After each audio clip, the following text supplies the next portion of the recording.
Max Verstappen kembali menunjukkan kelasnya sebagai pembalap elit di gelaran GP Austin kemarin.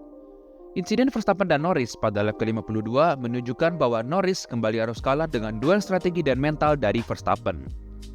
Meski kontroversial, namun Verstappen memposisikan mobilnya di depan Norris saat menyentuh apex agar ia berhak mengontrol racing line tersebut.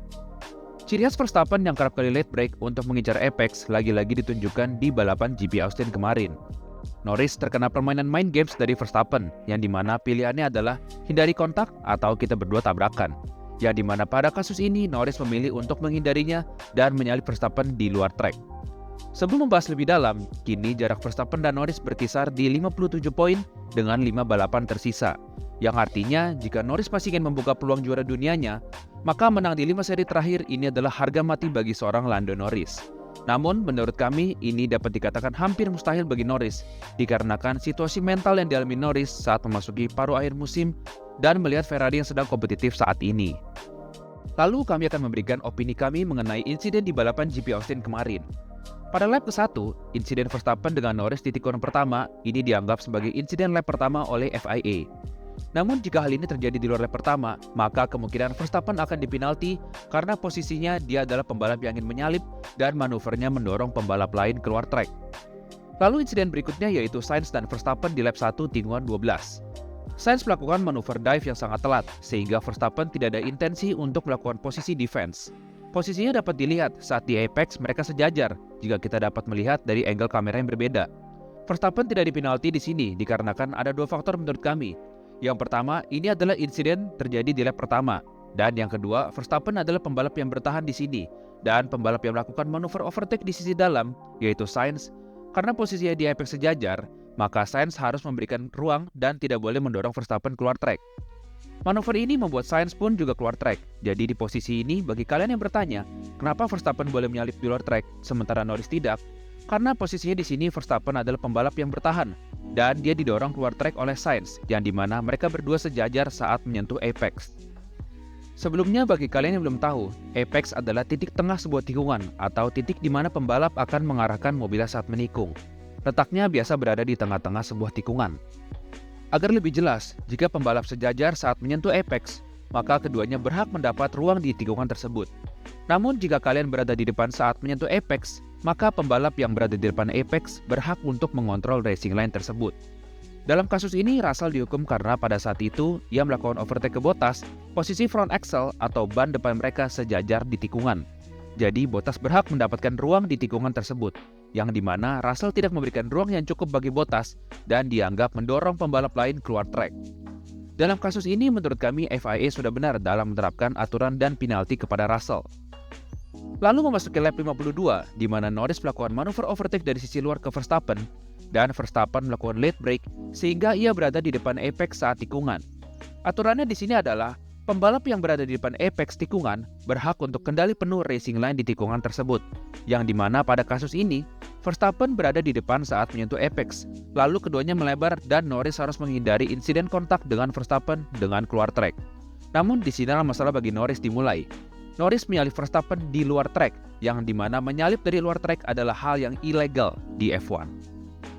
Meski Verstappen juga keluar track pada tikungan tersebut, namun dasar penilaian FIA adalah saat berada di tikungan apex, yang dimana jika kita lihat di laporan FIA, Norris menyalip Verstappen dari luar tetapi tidak sejajar dengan Verstappen saat di apex. Oleh karena itu, di bawah aturan standar balapan, Norris kehilangan hak di tikungan tersebut dan keluar track, lalu kembali ke track di depan Verstappen. Dan ini disebut keluar track dan mengambil keuntungan.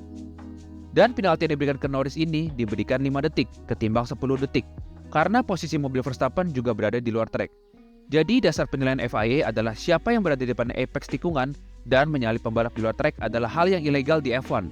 Seperti contohnya kasus Verstappen dan Raikkonen pada 2017 silam, di mana Verstappen diganjar penalti akibat menyalip Kimi di luar track. Namun rules di F1 ini sangat abu-abu. Yang menjadi pertanyaan adalah, apakah kalian boleh late break sebagaimanapun agar mobil kalian berada di depan saat menyentuh apex, yang dimana kalian tahu kemungkinan kalian belum tentu mendapatkan tikungan itu. Ini adalah PR untuk FIA dalam memperjelas aturan menyalip agar tidak abu-abu.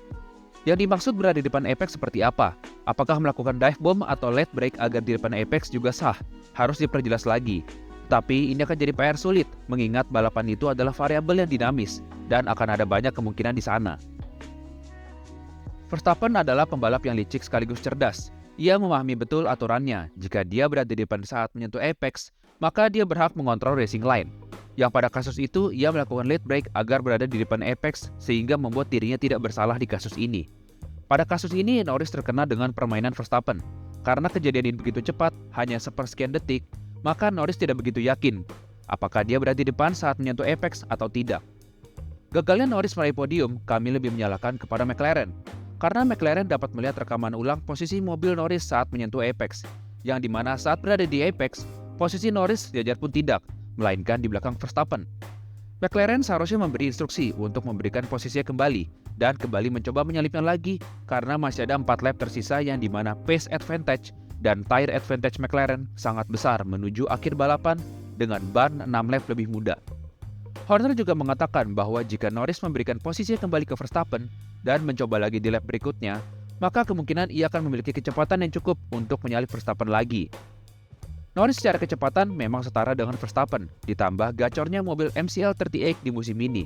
Namun ketika sudah kembali ke momen tegang untuk perebutan juara dunia, Norris masih kurang pengalaman dan kalah mental ketimbang Verstappen. Verstappen sudah 10 tahun berada di F1 dengan 3 gelar juara dunia yang sudah ia raih. Verstappen mendapatkan kejuaraan dunia pertamanya dengan melawan Lewis Hamilton, yang dimana merupakan pembalap terbaik di tahun itu dan bertarung selama 1 musim penuh. Mental, skill, dan pengalaman sudah pasti diuji saat berhadapan dengan pembalap 7 kali juara dunia ini.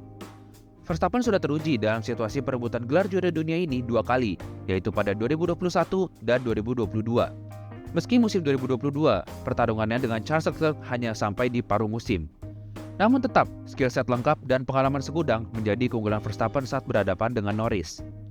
Sebaliknya, Norris baru 6 tahun di F1, dengan baru tahun ini merasakan persaingan di barisan depan secara kompetitif. Secara skill, Norris memang hebat. Namun kalau kita bicara soal kejuaraan dunia, mentallah yang berbicara. Norris masih kurang berpengalaman saat berduel 1 lawan 1 dengan Verstappen.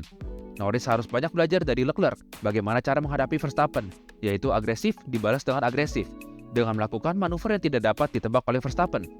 Pada kasus kemarin, ia bisa mencoba untuk late dive ke sisi dalam Verstappen, atau mungkin bisa mencoba fake dive untuk membuat Verstappen lock up dan lakukan switchback.